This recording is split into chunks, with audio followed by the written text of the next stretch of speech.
Nếu nhìn lại tuần lễ thời trang Milan 2026, có thể nói đây là một cột mốc đặc biệt trong hành trình thời trang của Tiêu Chiến. Không phải vì anh mặc gì, mà vì cách toàn bộ hệ thống xa xỉ vận hành xung quanh sự xuất hiện của anh. Ở Milan năm nay, giá trị của Tiêu Chiến không còn là khái niệm cảm tính. Nó được đo bằng con số, bằng vị trí, bằng hành động cụ thể từ phía thương hiệu.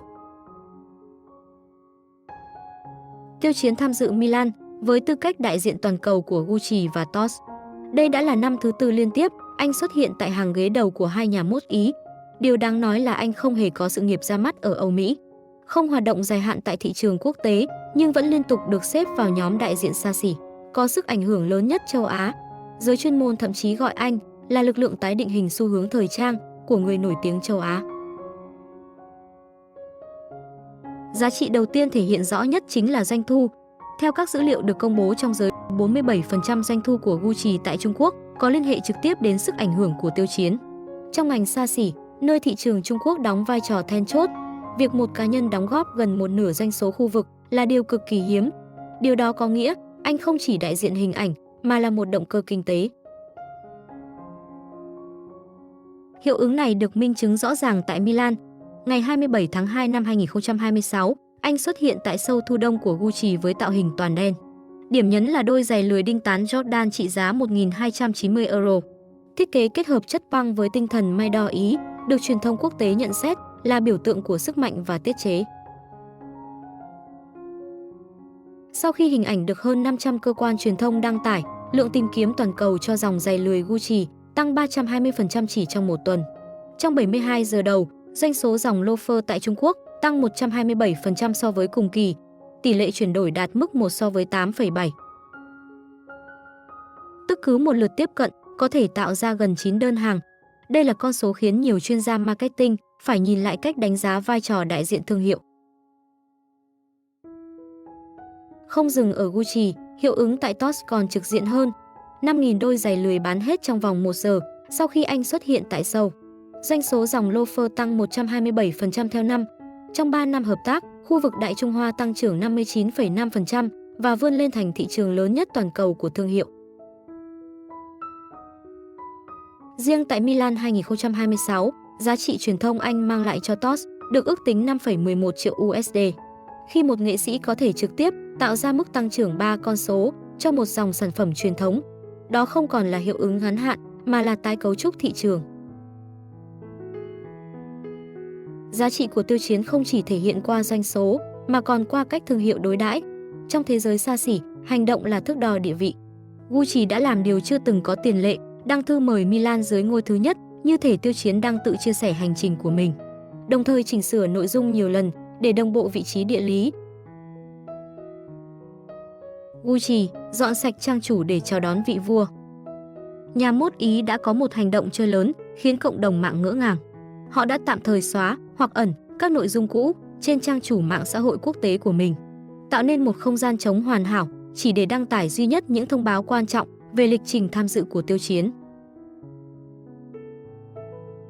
Việc reset lại diện mạo trang chủ để dành trọn sự chú ý cho một cá nhân là đãi ngộ cao nhất mà một thương hiệu di sản có thể dành cho đại diện của họ, biến sự hiện diện của anh thành một sự kiện mang tính biểu tượng toàn cầu. Thương hiệu tạm thời làm trống hệ thống mạng xã hội toàn cầu để tập trung truyền thông cho anh. Đây là mức độ ưu tiên hiếm thấy, đặc biệt với một đại diện châu Á.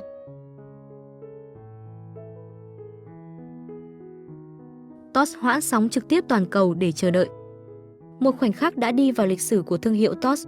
Buổi phát trực tiếp chính thức trên toàn cầu đã được nhãn hàng chủ động trì hoãn vài phút so với dự kiến.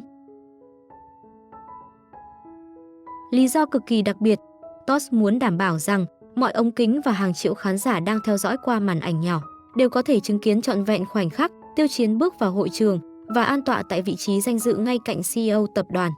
Đây là sự tôn trọng tuyệt đối mà nhãn hàng dành cho chàng thơ của mình, khẳng định anh chính là tâm điểm không thể thay thế của buổi trình diễn.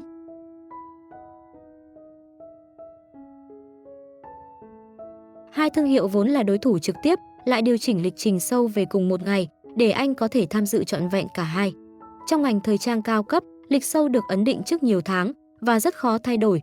Việc điều phối vì một đại diện cho thấy anh đã trở thành nhân tố chiến lược. Tại show Gucci, anh ngồi vị trí trung tâm hàng ghế đầu, bên cạnh lãnh đạo tập đoàn mẹ. 4 năm liên tiếp giữ ghế front row, qua 3 đời CEO, vị trí của anh không hề thay đổi. Trong nghi thức châu Âu, chỗ ngồi chính là bản đồ quyền lực. Với Toss, anh ngồi cùng nhà sáng lập và ban điều hành, được dành riêng khu vực tham quan đóng cửa và được cấp khuôn giày cá nhân hóa trọn đời. Khắc tên trong không gian danh nhân thương hiệu. Những chi tiết này cho thấy anh không chỉ là đại diện nhiệm kỳ mà là biểu tượng lâu dài. Một yếu tố quan trọng khác là giá trị thẩm mỹ và văn hóa. Tại Milan, Tiêu Chiến giữ mái tóc đen tự nhiên, phong thái điềm tĩnh, không chạy theo xu hướng phương Tây hóa. Anh sử dụng tiếng Anh giao tiếp nhưng vẫn giữ căn tính Á Đông. Chính sự tiết chế ấy tạo ra ngôn ngữ thẩm mỹ riêng, không phô trương nhưng đầy nội lực.